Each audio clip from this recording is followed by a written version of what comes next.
You already know who you are capable of being. You have known for years. You see her clearly.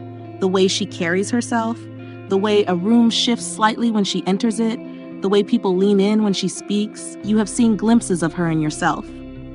And then life happened, and the version of you that you were building got set aside. Not abandoned, set aside.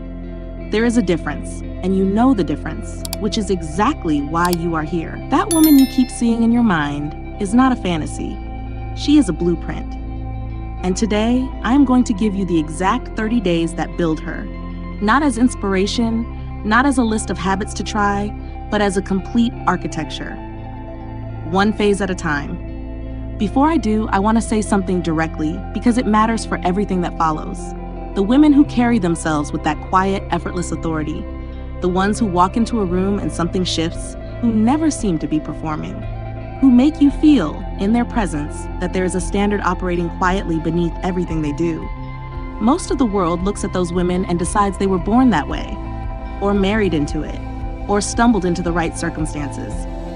That is a convenient story. It lets everyone off the hook. The truth is harder and more useful. That quality is a construction, a specific, sequenced, internal construction. And the reason most women never complete it is not a lack of desire. It is that nobody ever gave them the architecture in the correct order. The external work is attempted before the internal work is done, and it collapses. Every time. So we're going to do this correctly. Days 1 through 7 are entirely internal, and they are the foundation everything else is built on.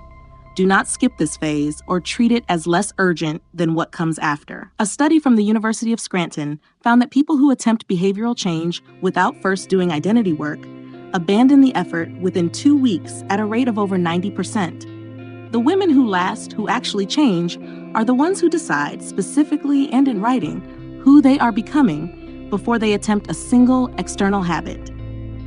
This week, you write her down, not in vague terms, exactly. How she dresses, what she tolerates, what she has stopped tolerating, what standards she holds privately when nobody is watching, what she sounds like when she speaks. You are not writing a wish list. You are writing a job description. And every morning of that first week before you interact with another person, you read it. This is not a motivational exercise. It is an identity installation. The habits that follow are only sustainable once the identity exists to sustain them. Days 8 through 14 are about the visual signals. And I want to be precise about what that means, because most women approach this phase completely backwards. They think about what to buy. That is the wrong question entirely. The right question is, what standard am I holding, privately, for how I present myself? And is my current grooming and appearance the honest expression of that standard, or is it a negotiation with convenience?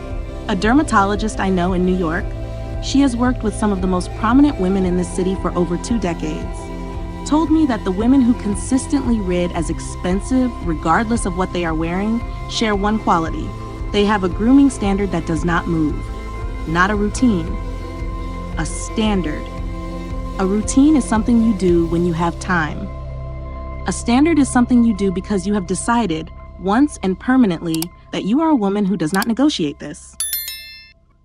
The specific practices, the exact habits of skin, hair, hands, posture, scent, and how you dress your body for your actual life, rather than for who you used to be or who you imagine you might become. These are exactly what the Undeniables Blueprint walks through in Phase 2. 30 days, 4 phases, the complete internal curriculum built for the woman who is done being overlooked. The link is below. Days 15 through 21 are the refinement phase. And this is where most women discover something uncomfortable about themselves. They know more than they think they do, and they are more self-conscious about it than they need to be.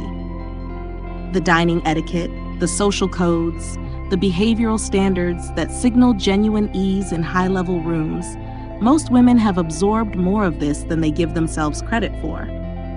The problem is not ignorance, the problem is performance. When you are thinking about the rules, you are visible. There's a slight delay before each decision, a tightness that registers to everyone at the table, even if they cannot name it.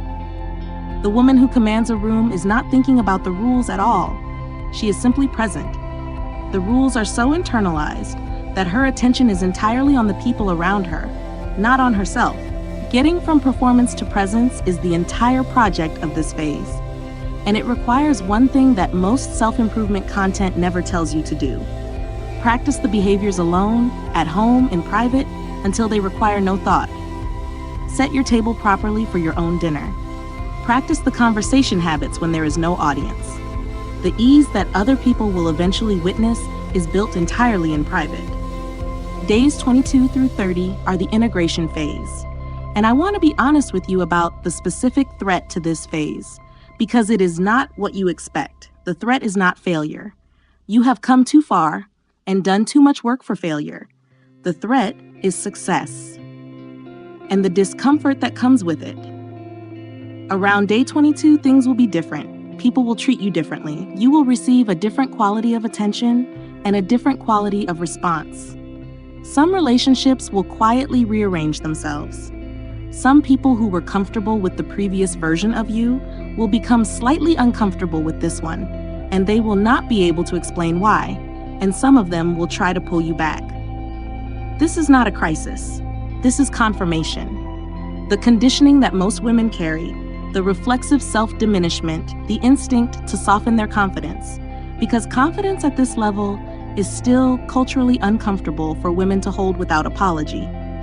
That conditioning will surface loudest in this final phase. The work of these 9 days is learning to inhabit the full version of what you have built without shrinking it to make other people comfortable. I want to say this plainly, woman to woman.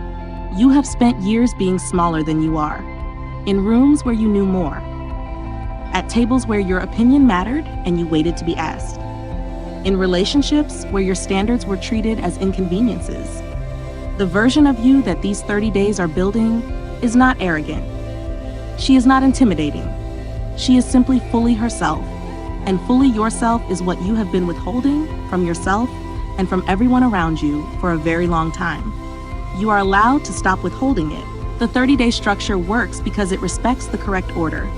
Identity before habits, internal standard before external signal, private practice before public ease, integration before permanence. Skip the order and you get temporary improvement.